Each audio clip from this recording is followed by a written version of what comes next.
O capítulo 1090 chegou e temos aqui a configuração para a revanche de uma derrota que os Chapéus de Palha sofreram antes do time skip para o Almirante Kizaru Mais. Dessa vez, ele não é apenas um supernova, é um dos 4 Yonkous que governam o novo mundo. Mas será que essa batalha é algo que ele vai ter êxito, pois ele está prestes a enfrentar 30 mil marinheiros, 9 vice-almirante e um almirante e um Gorosei que vimos que eles não são de bobeira. E para completar, a ilha está totalmente cercada por mais de 100 navios. Será que o que aconteceu em Sabaody vai se repetir de novo? O Luffy se sentindo como um fraco por não poder proteger os seus amigos, ou vamos ver ele derrotando a todos e mostrando o porquê esse incidente vai abalar o mundo todo. E essa resposta você vai ver agora nesse vídeo. Fala galera, sejam bem-vindos ao canal Shogun Anime. Caso você seja novo por aqui, se inscreve no canal para não perder nenhum vídeo de teoria ou de review como esse. Mas se você já é de casa, manda aquele like que já me ajuda demais para esse vídeo ser recomendado para mais pessoas. E agora, vamos para o vídeo. E começamos o capítulo com o Luffy tomando um Dendemushi das mãos do Usopp para poder falar com os Gorosei a sua marca registrada. O meu nome é Monkey D. Luffy e eu vou ser o rei dos piratas. E alguém grita, o que você está fazendo, Luffy? E ele continua, nós nos aliamos ao Dr. Vegapunk. E se vocês se importam com a vida da York, retirem o seu navio da costa. E a York chorando diz, por favor, me ajude. E vemos que Kizaru fica sem palavras e podemos ver os marinheiros dizendo, quão vis são esses malditos, eles são a personificação do mal. E vemos a caixa de apresentação do Jornal Econômico Mundial. E vemos que Morgan está ouvindo tudo e não entendendo todo o contexto da situação. O Apple e Vivi estão com eles também e não acreditando no que o Luffy está fazendo. Então os Goroseis conversam com o Luffy e dizem, então você é o Luffy? Quem está aí com você? E o Luffy responde, bom, se contarmos os feridos, então o total é de... E alguém interrompe e grita, não se atreva, Luffy, e desliga o Dendemushi. E Jupiter disse que essa voz dessa mulher é a Nico Robin? E Robin diz, falar com eles é entregar a informação de bandeja. Eles não devem descobrir sobre nós assim tão facilmente. O Luffy se desculpa e diz que eles vão recuar imediatamente. E o Usopp diz que só no seu sonho, seu idiota, não subestime a marinha. Então vemos o Saturno, ele diz que as prioridades da missão são, nós temos que proteger 3 coisas. Primeiro, a integridade física da York. E em segundo lugar, a Punk Record que compõe o cérebro do Dr. Vegapunk. E em terceiro lugar, a segurança da usina de energia necessária para a produção da Motor Flame. E eles podem arriscar perder tudo se precisar, exceto essas 3 coisas. E mudamos de página, Saturno está falando com o vice-almirante Doberman. E Doberman fala mais, senhor, o Rob Lucy e a sua equipe ainda estão lá em cima, sem contar o restante das CPs. Saturno então diz, bom, eu apenas estou considerando a ocorrência do pior cenário. É essencial priorizarmos as coisas mais importantes. E meus amigos, o que ele diz a seguir já deixa bem claro. Caso você ainda ache que existe algum Gorosei bom, ele diz que os humanos não são diferentes de insetos. Mesmo se diminuírem o número deles, eles se reproduzirão novamente. E Doberman só afirma com as palavras do Saturno. Galera, eu já venho falando há algum tempo que essa transmissão está sendo hackeada de alguma forma. E pelo visto se concretizou. Desde o capítulo 1074, o Oda deixou essa pista. Que os Dendemushi estavam estranhos. E da mesma forma que eles agiram quando o Morgan roubou o sinal em Wano, quando roubou o sinal dos agentes da CP0, ele está fazendo o mesmo aqui. O Oda já tinha deixado esse sinal. E outra coisa que eu acho que ficou bem claro é que esses Goroseis são terríveis. Eu achava que pela reação deles antes de destruir Lulusa, me pareceu que ele sentiu algum pesar mais. Depois dessas palavras que humanos não são diferentes de insetos, vai de encontro com o que o Figarland Garling disse quando executou o São Miosgard. E mudamos de cena para Punk Record e vemos que a York está chorando pois a Nami deu uma pancada na sua cabeça. A York diz que a Nami vai pagar por isso. E podemos ver todos os chapéus de palha com os agentes da CP0 e o Vegapunk com os seus clones restantes. Nico Robin e Kako estão feridos e Chopper já cuidou deles. E temos a confirmação de que 4 dos satélites estão machucados e os outros 2 estão mortos. Kako pergunta a Rob Lucy se tem alguma coisa de errado com ele, mas ele responde que não, só está apenas falando sozinho. E esse murmúrio do Rob Lucy se conecta com alguma coisa lá no final do vídeo. E o Usopp está ligando para o laboratório no subsolo e podemos ver os agentes das CPs que estão comendo e agradecendo o bando do Chapéu de Palha. Caso vocês não se lembrem, a York prendeu todo mundo ali e não estava alimentando eles corretamente. E eles dizem ter uma dívida com os Chapéus de Palha e pedem para eles tirarem eles daquele lugar, porque ficar perto dos serafins para eles é bem assustador. Mas o Usopp diz que no momento ele não pode fazer isso. E vemos os serafins que estão presos numa espécie de bolha que são feitas de um material igual ao Bubble Shield que vimos os Mark III usarem. E que esse material é feito com a mesma energia do Kairosek, tornando isso muito efetivo contra usuários de Akuma no Mi. Os serafins não estão muito satisfeitos por estarem presos, e isso conforta o coração dos agentes das CPs. Frank agradece a S-Snake que despetrificou todos eles, e o Vegapunk não se lembra de ter programado eles para receberem esse tipo de ordem. Lembrem que eles só recebem as ordens de quem tem o seu chip de autoridade de comando, contendo as hierarquias dentro deles. E vemos um breve flashback do Luffy pedindo para S-Snake despetrificar os seus amigos. Luffy acha que a Serafim é a boa Hancock original e a S-Snake obedece a ele.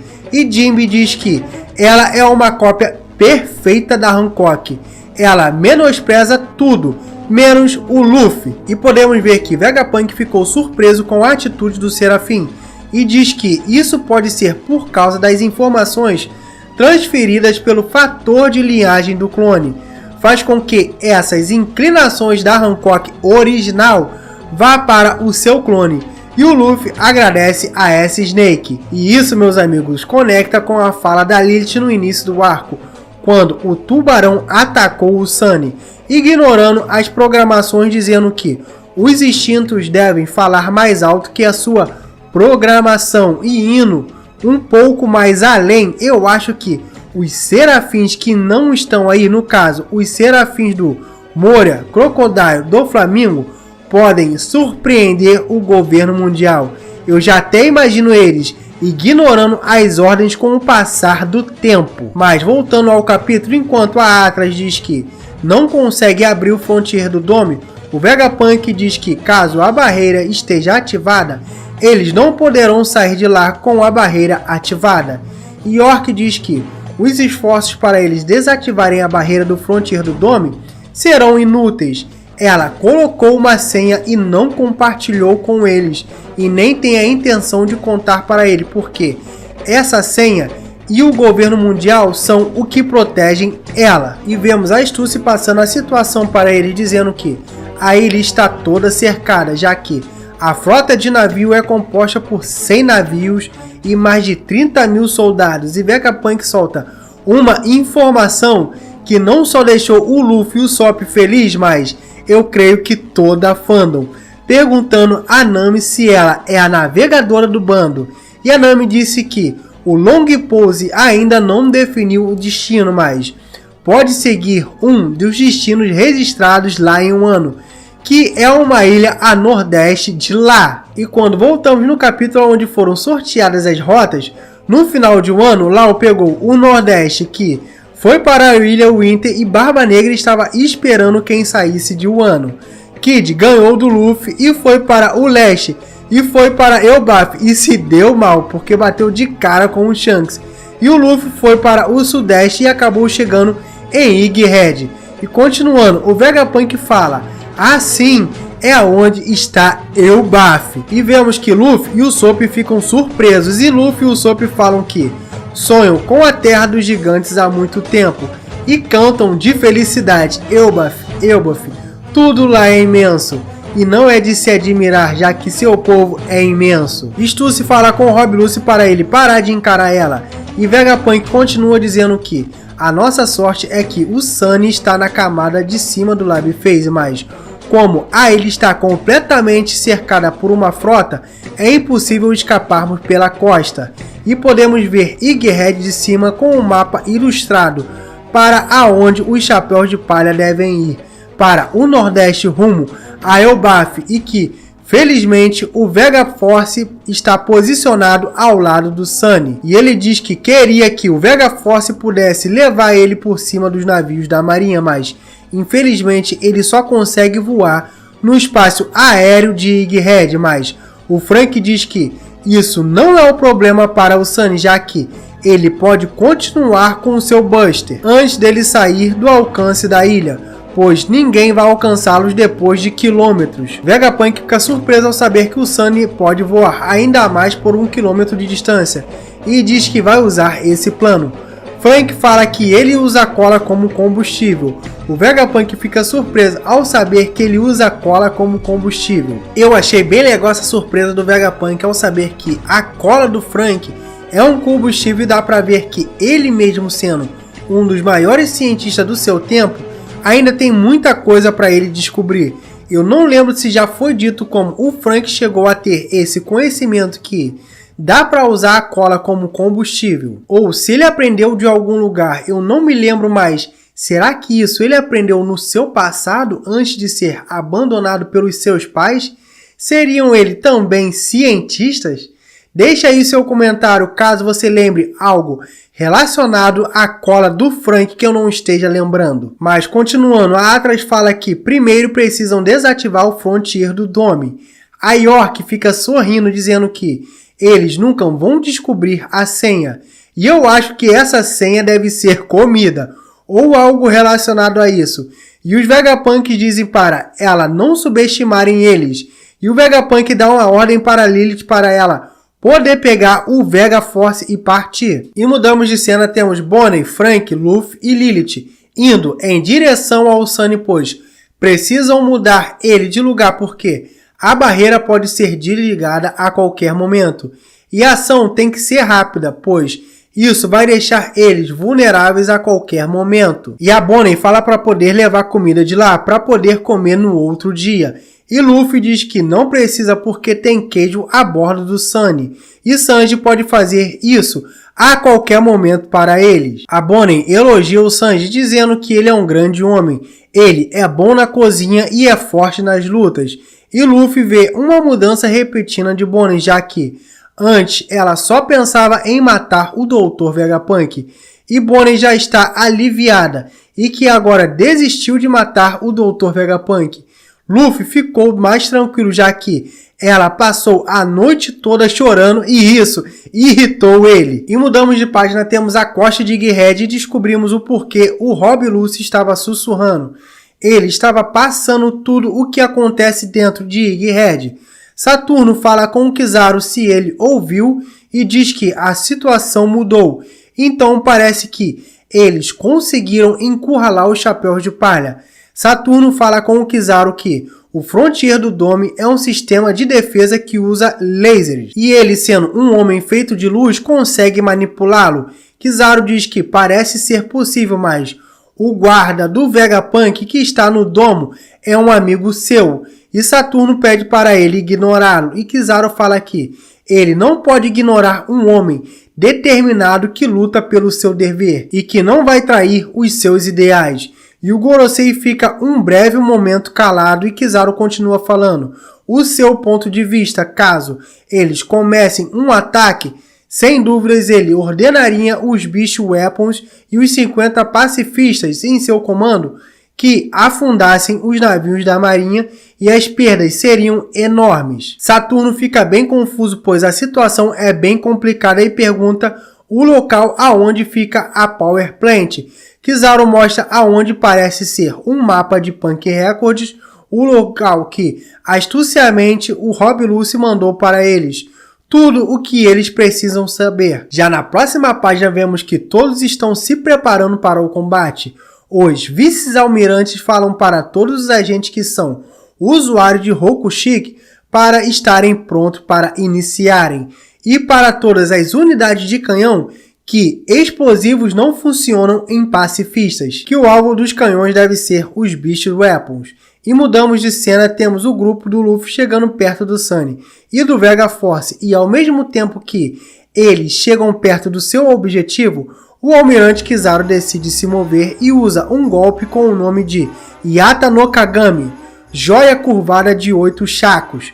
Sentomaru vê ele e ordena para os pacifistas acabarem com todos os inimigos. E Kizaru fala para Sentomaru se preparar, e Sentomaru brada dizendo que a sua defesa é a mais forte do mundo. E temos o almirante dando um chute no Sentomaru que aparentemente conseguiu bloquear o ataque. E o capítulo termina com o grupo do Luffy vendo uma enorme luz na parte de baixo de Egghead. E Luffy sentindo uma presença de alguém muito poderoso que está vindo. Meus amigos, que capítulo espetacular. Vamos aqui abordar alguns detalhes. A situação pode mudar em questão de minutos. Vejamos, o Vega Force tem que mudar de posição para ir para Elbaf. Pode ser que nem consiga, já que foi deixado entendido que o Kizaru pode se infiltrar na ilha atravessando os lasers do Frontier do Dome. E com a sua chegada isso pode causar um alvoroço, porque rapidamente o Rob Lucy se rebelaria e daria um jeito de resgatar a York. Na minha opinião, eu acho que antes deles saírem vai rolar um combate.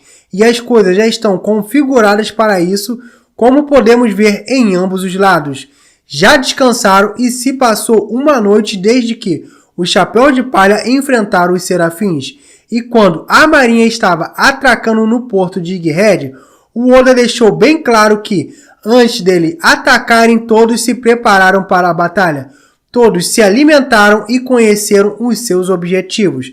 A marinha quer resgatar a York, proteger os dados de Punk Records e proteger a usina onde são feitas as Motor Flame. E os Chapéus de Palha querem pegar o Vegapunk e sair de lá usando o Vega Force até o final do espaço aéreo, aonde ele pode voar e depois dar continuidade com o Sunny voando e usar a York como escudo. E temos o Morgans que já soltou a notícia que o Luffy tomou Egghead para ele e sequestrou o Vegapunk.